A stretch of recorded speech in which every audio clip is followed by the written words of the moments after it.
Hello everyone, I am Yanjana Sunhale, Assistant Professor Department of Chemistry, Pandit Sundarlal Sarma, Open University, Chhattisgarh, Bilaspur.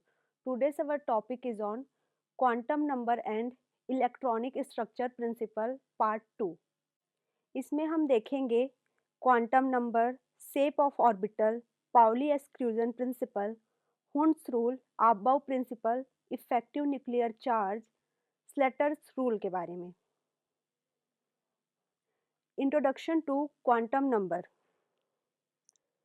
Quantum number electron की स्थिति, energy और behaviour के बारे में हमें बताता है। ये श्रोडिंगर की वेव इक्वेशन से प्राप्त होती है। Why do we need quantum number? Quantum number की हमें क्यों आवश्यकता है? ये हमें इलेक्ट्रॉन की energy level, subshell SPDF, electron की ऑर्बिटल्स के बारे में, स्पिन्स के बारे में, साथ ही साथ इलेक्ट्रॉनिक कॉन्फ़िगरेशन को हम किस तरीके से लिख सकते हैं उसके बारे में हमको नॉलेज देता है।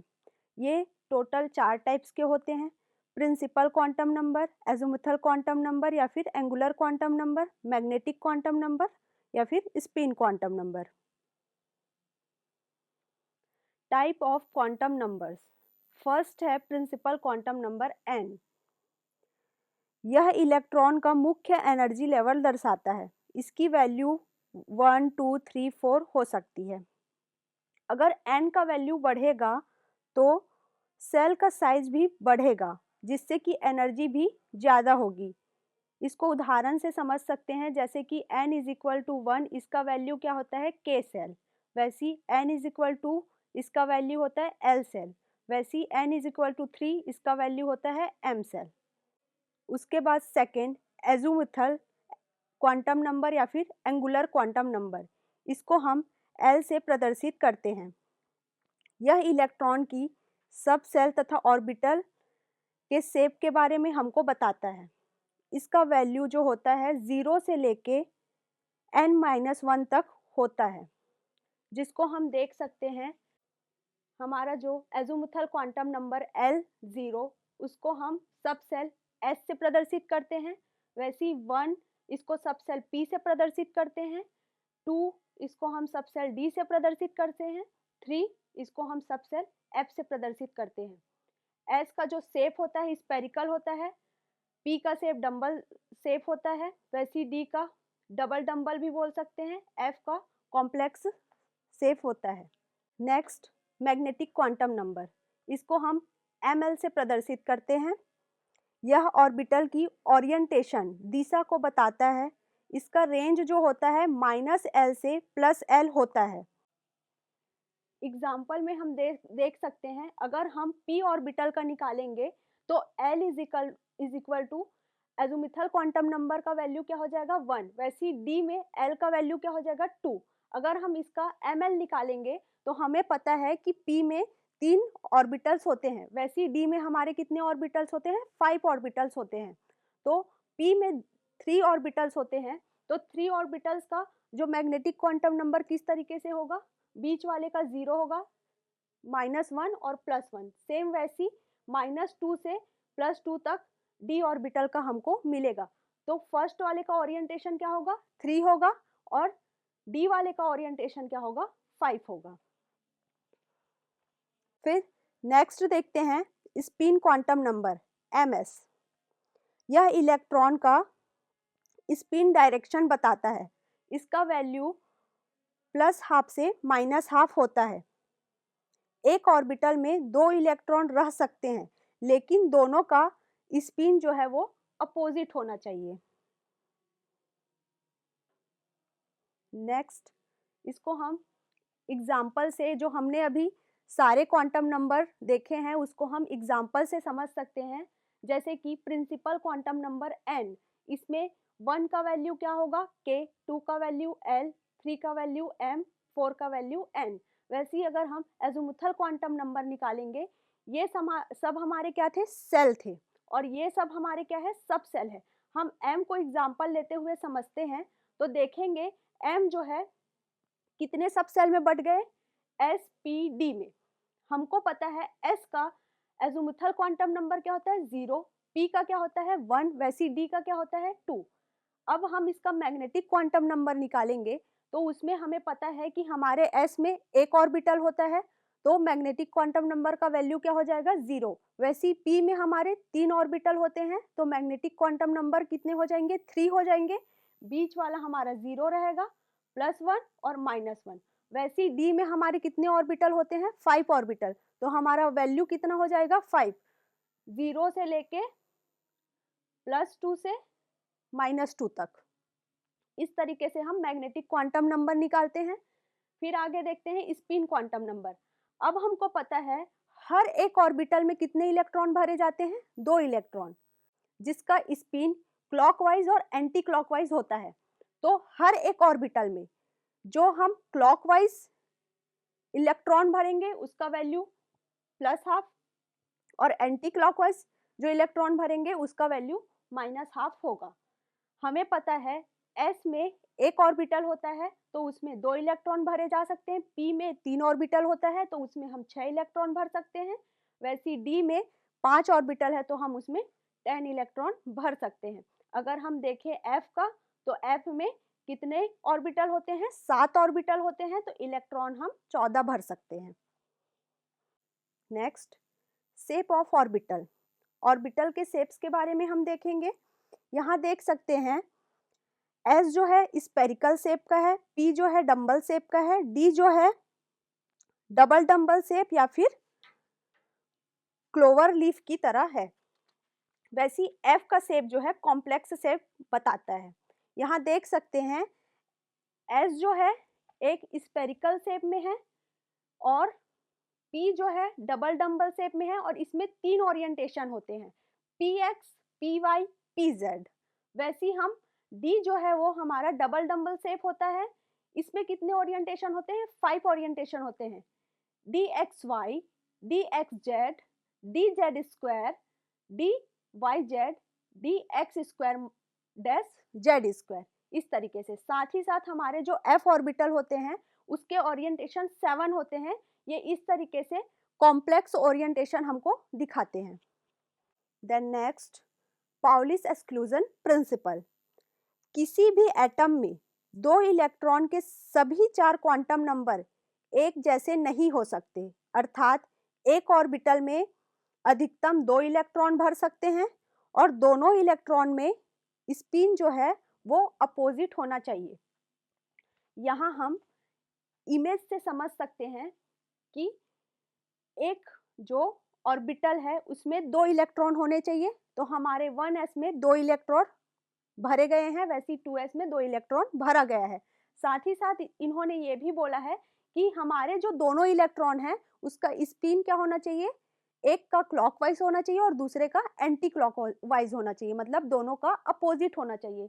तो यहाँ हम देख सकते हैं एक जो तीर का निशान है वो ऊपर की तरफ है और दूसरे तीर का निशान नीचे की तरफ है, तो इसको हम करेक्ट बोल रहे हैं। जबकि हम जस्ट नीचे वाले को देखते हैं, इसमें क्या दोनों तीर ऊपर की तरफ दिखा रहा है, मतलब दोनों क्लॉकवाइज घूम रहा है, तो ये जो है पॉसिबल नहीं होता, तो ये हमारा क्या है इनकरेक्ट है। इस तरीके से हम इलेक्ट्रॉनों को ऑर्बिटल्स में नहीं भर सकते। हमें पाउली एक्सक्लूजन प्रिंसिपल ने ये बताया है कि हर एक ऑर्बिटल में 2 इलेक्ट्रॉन होने चाहिए, साथ ही साथ उन दोनों ऑर्बिटल का स्पिन जो है अपोजिट होना चाहिए। Next, Hund's rule of maximum multiplication. इसमें देख सकते हैं इलेक्ट्रॉन्स समान एनर्जी वाले ऑर्बिटल में पहले एक एक करके भरते हैं और स्पिन भी समान होता है, अर्थात PDF ऑर्बिटल में पेयरिंग बाद में होता है, पहले हर ऑर्बिटल में एक एक इलेक्ट्रॉन जाता है। इसको हम एग्जाम्पल से देख सकते हैं। यहाँ जो फर्स्ट इमेज दिखाया गया है उसमें हम देख सकते हैं P वाले को हम देखेंगे 2p3, यहाँ 2p3 दिया हुआ है और यहाँ इलेक्ट्रॉन कितने भरे गए हैं सिर्फ 2, तो हमारा जो तीसरा इलेक्ट्रॉन किस में जाएगा इसमें, न कि इस तरीके से वो क्या करेगा पेयरिंग करेगा, वो सीधा अगले हमारे ऑर्बिटल में जाएगा। साथ ही साथ अगर इसमें 2p4 हो जाता तो अगला जो इलेक्ट्रॉन आता वो इसके साथ क्या करता पेयरिंग करता। अगर ये 2p 2p5 हो जाता तो अगला इलेक्ट्रॉन इसके साथ पेयरिंग करता और साथ ही साथ ये 2p6 हो जाता, तो यहाँ भी सारे इलेक्ट्रॉन जो है तीनों ऑर्बिटल में पेयरिंग फॉर्म में रहते। तो वैसी एक एक इलेक्ट्रॉन को हम पहले लाइन से भरते हैं, उसके बाद वो पेयरिंग करता है। साथ ही साथ इनके स्पिन जो है वो अपोजिट रहेंगे। इस तरीके से एक इलेक्ट्रॉन ऊपर की तरफ और दूसरा इलेक्ट्रॉन नीचे की तरफ गति करता है। Next, अबाउस principal. इलेक्ट्रॉन सबसे कम एनर्जी वाले ऑर्बिटल में पहले भरते हैं। इसमें एनर्जी ऑर्डर दिया गया है, इसके बढ़ते क्रम में 1s, 2s, 2p, 3s, 3p, 4s, 3d, 4p, 5s, 4d, 5p, 6s, इस तरीके से आगे ये बढ़ते जाएगा। तो ये जनरली n+l रूल को फॉलो करता है, जिसमें n+l की वैल्यू कम होती है, उसकी एनर्जी भी कम होती है और इलेक्ट्रॉन भी उसमें पहले भरा जाता है। लेकिन कुछ कंडीशन में ऐसा होता है जिसमें एनर्जी जो है वो समान होती है, तो उसमें हम इलेक्ट्रॉन पहले किस में भरते हैं? पहले हम उसमें भरते हैं जिसमें n की वैल्यू क्या होती है? कम होती है। इसको आगे हम एग्जाम्पल से समझेंगे। पहले हम अबाउ प्रिंसिपल के इस इमेज को किस तरीके से लिखते हैं उसको समझते हैं। 1s, 2s, 3s, 4s, 5s, 6s, 7s, ऐसे हम इसको लिख देंगे। उसके बाद 2s के सामने 2p को लिखते हुए आगे बढ़ाएंगे, वैसी 3p के जगह 3d। ये एक प्रकार से ट्रिक है, हम इस तरीके से इसको लिख सकते हैं। वैसी 4f से 5f ऐसे टाइप का। तो इसको हम एनर्जी जो है 1s का सबसे कम होता है, इसलिए इलेक्ट्रॉन पहले हम 1s में भरते हैं। उसके बाद 2s का एनर्जी कम होता है तो हम 2s में भरते हैं, फिर 2p में भरते हैं। इस तरीके से हम ऑर्डर में इलेक्ट्रॉनों को भरते हैं। आगे हम इसको समझते हैं। अभी मैंने आपको बताया था, अगर एनर्जी समान होगा तो हम n की वैल्यू जिसकी कम होती है उसमें हम इलेक्ट्रॉन को पहले भरेंगे। तो हम एग्जाम्पल से समझ सकते हैं, जैसे कि स्कैंडियम को हम ले लेते हैं, तो इसका इलेक्ट्रॉनिक कॉन्फ़िगरेशन कुछ इस तरीके से होगा। 1s2, 2s2, 2p6, 3s2, 3p6, 3d1 और 4s2। तो यहाँ देख सकते हैं लास्ट में 3d और 4s, इन दोनों की एनर्जी जो होती है लगभग समान होती है। तो इस कंडीशन में हम क्या करते हैं, पहले हम देखते हैं कि n की वैल्यू, जो प्रिंसिपल क्वांटम नंबर की वैल्यू किसकी कम है। तो हमें पता है s की वैल्यू क्या होती है प्रिंसिपल क्वांटम नंबर में? 0, और d की वैल्यू क्या होती है? 2। तो हमारा जो n का वैल्यू कम किस में हुआ? s में। इस वजह से हम पहले 2 इलेक्ट्रॉन हम s में भर लेते हैं, उसके बाद जो इलेक्ट्रॉन बचता है उसको हम d में भरते हैं। ये सारे जो ट्रांजिशन मेटल में है, इसी तरीके से इसका इलेक्ट्रॉनिक कॉन्फ़िगरेशन होता है। अभी हमने जितने भी प्रिंसिपल पढ़े हैं उसको एक शॉर्ट इमेज में हम यहाँ देख सकते हैं। नेक्स्ट, इफेक्टिव न्यूक्लियर चार्ज के बारे में हम देखेंगे। इसमें न्यूक्लियर इलेक्ट्रॉन को आकर्षित करता है, लेकिन बीच में इलेक्ट्रॉन्स बाहर वाले इलेक्ट्रॉन को शील्ड करते हैं। यहाँ हमको पता है कि ये हमारा किसी भी परमाणु का स्ट्रक्चर है, तो इसमें जो न्यूक्लियस होता है वो बीच में होता है, उसमें कौन से चार्ज होते हैं? Positive charge. और बाहर में कक्षक में हमारे इलेक्ट्रॉन जो है वो चक्रण करते रहते हैं। तो हमें पता है कि ये जो न्यूक्लियस है वो इलेक्ट्रॉन को अपनी तरफ आकर्षित करके रखता है, लेकिन यहाँ ये बोला जा रहा है कि ये जो इनर इलेक्ट्रॉन है वो आउटर इलेक्ट्रॉन को क्या करेंगे? प्रतिकर्षित करेंगे। मतलब दोनों इलेक्ट्रॉन जो है नेगेटिव चार्ज होने के वजह से एक दूसरे को प्रतिकर्षित करते हैं, और ये जो आउटर इलेक्ट्रॉन है वो न्यूक्लियर से और क्या हो जाएगा? दूर हो जाएगा, क्योंकि इसका इनर इलेक्ट्रॉन उसको क्या कर रहा है? प्रतिकर्षित कर रहा है। हम जेड इफेक्ट इस तरीके से निकालते हैं कि न्यूक्लियस जो है वो इलेक्ट्रॉन को कितने मजबूती से आकर्षित करके रखा हुआ है। इसमें इलेक्ट्रॉन को जितना वास्तविक अट्रैक्शन मिलता है उसे ही हम इफेक्टिव न्यूक्लियर चार्ज बोलते हैं। इसको हम फॉर्मूले से निकाल सकते हैं। Z effective is equal to Z minus में एस। यहाँ जेड जो है वो एटॉमिक नंबर है और एस जो है शिल्डिंग कांस्टेंट है। आगे देखते हैं हम इफेक्टिव न्यूक्लियर चार्ज निकाल के और क्या क्या चीज़ें निकाल सकते हैं। इससे हम एटॉमिक साइज निकाल सकते हैं, आयनाइजेशन एनर्जी निकाल सकते हैं, बॉन्डिंग एनर्जी निकाल सकते हैं और केमिकल रिएक्टिविटी भी हम निकाल सकते हैं। यहाँ देख सकते हैं जितना ज़्यादा न्यूक्लियस जो है इलेक्ट्रॉन को स्ट्रॉन्गली क्या करेगा, पुल करेगा, मतलब अपनी तरफ खींचेगा, उतना ज़्यादा वो एटम जो है स्मॉल होगा, उसका साइज जो है छोटा हो जाएगा। जैसे कि फ्लोरीन, वैसे ही हम देखते हैं कि जितना ज़्यादा वीकली वो अपनी तरफ इलेक्ट्रॉन को क्या करेगा, अट्रैक्ट करेगा, उतना ज़्यादा उसका एटम का साइज जो है वो बढ़ते जाएगा। एग्जाम्पल के लिए हम जितने भी एफ ब्लॉक के तत्व हैं और जिनके साइज बड़े हैं उनको हम यहाँ ले सकते हैं। Next, Slater's rule. इसमें हम स्टेप्स में निकालेंगे कि किस तरीके से हम इसमें जेड इफेक्ट को निकालते हैं। इसमें फर्स्ट स्टेप में हम आबव के रूल के हिसाब से इलेक्ट्रॉनिक किसी भी तत्व का इलेक्ट्रॉनिक कॉन्फ़िगरेशन लिख लेंगे। फिर सेकेंड स्टेप में हमें दो फॉर्मूला मिलेगा, ए और बी। इसमें हम ए फॉर्मूला का तब यूज़ करेंगे जब हम NS और NP इलेक्ट्रॉनों का जेड इफेक्ट निकालेंगे, जबकि बी फॉर्मूला का हम तब यूज़ करेंगे जब हम ND और NF इलेक्ट्रॉनों का जेड इफेक्ट निकालेंगे। यहाँ देख सकते हैं कि हम इसको ग्रुप्स में बांटे हुए हैं, तो यहाँ जो N सेल्स के जो इलेक्ट्रॉनों का कंट्रीब्यूशन क्या होगा, 0.35, जबकि एक्सेप्शन के रूप में अगर हम 1s जो इलेक्ट्रॉन है उसका हम निकालेंगे तो उसका वैल्यू 0.30 होगा। वहीं अगर हम नेक्स्ट ग्रुप ले ले n-1 लेंगे तो उसका कंट्रीब्यूशन हो जाएगा हमारा 0.85, जबकि हम n-2 ले लेंगे तो उसका कंट्रीब्यूशन हमारा हो जाएगा 1। वैसे ही अगर हम D और F ग्रुप वाले हैं उसका कंट्रीब्यूशन हो जाएगा 0.35, जबकि बाकी सारे ग्रुप्स के लिए जैसे कि S और P के लिए हमारा जो जितने भी इलेक्ट्रॉन है उसका कंट्रीब्यूशन हो जाएगा 1। इसको हम एग्जाम्पल से समझ सकते हैं।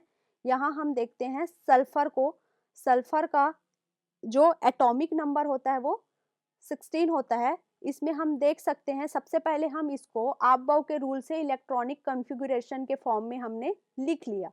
अब इसको हम ग्रुप्स में तोड़ लिए, 1s2 2s2 2p6 और 3s2 3p4। तो यहाँ हम 3p का इलेक्ट्रॉन जो निकालेंगे, 3p के इलेक्ट्रॉन का जेड इफेक्ट हम निकालेंगे। तो यहाँ हम देख सकते हैं कि सेम ग्रुप हम ले लिए 3p और 3s। अब यहाँ हम ये देखते हैं कि जितने भी हमारे सबसे आउटर जो इलेक्ट्रॉन होता है उसमें जो जेड इफेक्ट का वैल्यू बिल्कुल 0 के समान होता है। इसी वजह से लास्ट के एक इलेक्ट्रॉन को हम कभी भी लेते नहीं है, उसका वैल्यू हम 0 मान लेते हैं। तो इसी वजह से हम यहाँ जब इलेक्ट्रॉन काउंट करेंगे तो 6 होता है, लेकिन उसमें जो लास्ट वाला इलेक्ट्रॉन होता है उसमें जेड इफेक्ट बहुत ही कम होता है। दैट्स वाई इसको हम 5 इलेक्ट्रॉन मान लेते हैं और इसका जो कंट्रीब्यूशन होता है इसको हम n मान लिए। n ग्रुप का कंट्रीब्यूशन क्या होता है, 0.35। तो इसको हम मल्टीप्लाई कर देंगे तो हमारा आंसर क्या आ जाएगा, 1.75। वैसे ही हम देखते हैं हमारा जो नेक्स्ट ग्रुप का निकालने के लिए, ये हमारा कौन सा ग्रुप है, n-1। तो यहाँ देख सकते हैं ये हमारा n है, n हमारा क्या है, 3 है, -1। तो अगर हम 3 - 1 कर देंगे तो हमारा क्या आ जाएगा, 2 आ जाएगा। इसी वजह से ये 2s2 और 2p6 ये वाले ग्रुप को हम यहाँ लेते हैं। तो यहाँ हम गिनेंगे जितने भी 2 वाले ग्रुप हैं, 2s2 और 2p6, उसमें हम इलेक्ट्रॉन गिनेंगे। 6 और 2 को हम प्लस कर देंगे तो हमारे कितने इलेक्ट्रॉन हो जाएंगे, 8 इलेक्ट्रॉन हो जाएंगे। तो हमको पता है हमारे जो n-1 ग्रुप वाले का कंट्रीब्यूशन कितना होता है, 0.85। तो 8 इलेक्ट्रॉन से हम उसको मल्टीप्लाई कर देंगे तो हमारा वैल्यू कितना आ जाएगा, 6.8। वैसे ही अगर हम नेक्स्ट स्टेप निकालेंगे तो n-2 ग्रुप वालों का निकालेंगे तो हमारा n का वैल्यू तो 3 हमको पता ही है। तो इसमें अगर हम 2 माइनस कर देंगे तो क्या बचेगा, 1 बचेगा। तो इस ग्रुप में 1 वाले कौन है, लास्ट बच गया हमारा 1s2। तो इसको हम कैलकुलेट करेंगे तो 1s2 में कितने इलेक्ट्रॉन है, 2 इलेक्ट्रॉन है, 2 इलेक्ट्रॉन कितना कंट्रीब्यूशन देता है हमको, 1 देता है। तो 1 से हम 2 को क्या कर देंगे, मल्टीप्लाई कर देंगे, हमारा आंसर क्या आ जाएगा, 2 आ जाएगा। इन सब को हम टोटल करके क्या निकाल देंगे, शिल्डिंग इफेक्ट इसका निकाल लेंगे। अब शिल्डिंग इफेक्ट निकालने के बाद हम इसका Z effect, effective nuclear charge का वैल्यू निकाल लेंगे। तो इसके लिए हमें फॉर्मूला क्या है, Z effect is equal to Z minus S. Z हमारा क्या है, एटॉमिक नंबर है, एटॉमिक नंबर सल्फर का क्या होता है, 16 होता है, हम लिख लिए। इसका शिल्डिंग इफेक्ट क्या आया है, 10.55। तो इसको हम माइनस कर देंगे तो हमारा आंसर आ जाएगा 5.45। अब हम देखते हैं सेकेंड एग्जाम्पल। इसमें हम पोटेशियम का निकालेंगे जिसका एटॉमिक नंबर 19 है। इसको सबसे पहले हम आबबाउ के रूल के हिसाब से इलेक्ट्रॉनिक कॉन्फ़िगरेशन लिख देंगे, उसके बाद इसको हम ग्रुप्स में तोड़ देंगे। इसमें हम किसका इलेक्ट्रॉन निकाल रहे हैं, 4s का जेड इफेक्ट निकाल रहे हैं। तो हमने शुरू के स्लाइड में देखा था 2 फॉर्मूला, ए और बी। ए किसके लिए था, NS और NP के लिए, और बी किसके लिए था, ND और F के लिए। पर हम यहाँ S निकाल रहे हैं, मतलब हम ए वाले फॉर्मूले को लेंगे। तो यहाँ देख सकते हैं जो हमारा 4s है वो हमारा nth ग्रुप है। nth ग्रुप के लिए हम फॉर्मूला निकालेंगे तो उसका कंट्रीब्यूशन कितना होता है, 0.35। अब इसमें इलेक्ट्रॉन 1 है, हमने क्या बोला था, जो लास्ट वाले कक्षक हैं उसके इलेक्ट्रॉन को हम नगण्य समझते हैं, क्योंकि उसमें अट्रैक्शन जो है न्यूक्लियस का बहुत ज्यादा ही कम होता है। इस वजह से हम इलेक्ट्रॉन को यहाँ ले लिए 0। अब 0 से हम इसको मल्टीप्लाई कर देंगे तो हमारा आंसर आ जाएगा 0। वैसे ही हम n-1 ग्रुप वाले को लेंगे, मतलब 4 में हम 1 माइनस कर देंगे तो 3। ये ग्रुप वाले के इलेक्ट्रॉन्स को लेंगे, इनको हम लेंगे तो कितने इलेक्ट्रॉन है, 8 इलेक्ट्रॉन है। तो इसमें कंट्रीब्यूशन कितना होता है, n-1 में कंट्रीब्यूशन कितना होता है, 0.85। तो इसको हम मल्टीप्लाई कर देंगे तो 6.8 हमारा क्या आ जाएगा, वैल्यू। अब उसके बाद देखते हैं, ये हम निकाल लिए nth ग्रुप के लिए, ये हम निकाल लिए n-1 ग्रुप के लिए। अब जितने भी बचे होंगे हमारे जो ग्रुप, वो हमारे क्या हो जाएंगे, n-2 ग्रुप। तो अब देखते हैं इसमें टोटल कितने इलेक्ट्रॉन है, इसमें टोटल कितने इलेक्ट्रॉन है, 6 में 2 प्लस करेंगे, फिर 2 प्लस करेंगे तो हमारे कितने इलेक्ट्रॉन आ जाएंगे, 10 इलेक्ट्रॉन आ जाएंगे। और कंट्रीब्यूशन इसमें कितना होता है, 1 होता है। तो 10 इंटू 1 अगर हम करेंगे तो वैल्यू हमारा क्या आ जाएगा, 10 आ जाएगा। अब इन सारे वैल्यू जो हमारे आए हैं n ग्रुप के, n-1 ग्रुप के और n-2 ग्रुप के, उसको हम क्या कर देंगे, प्लस कर देंगे और उसमें शिल्डिंग इफेक्ट उसका हम निकाल लेंगे। प्लस करेंगे तो हमारा 16.8 इसका वैल्यू आ गया। अब हम इफेक्टिव न्यूक्लियर चार्ज निकालेंगे तो उसके लिए फॉर्मूला क्या होता है, Z effective is equal to Z minus S. Z हमारा क्या है, एटॉमिक नंबर, एटॉमिक नंबर हमारा 19 है। एस का वैल्यू क्या है हमारा 16.8। इसको हम माइनस कर देंगे तो हमारा जो जेड इफेक्टिव का वैल्यू क्या आ जाएगा, 2.2 आ जाएगा। Thank you so much. आगे की टॉपिक हम नेक्स्ट क्लास में देखेंगे।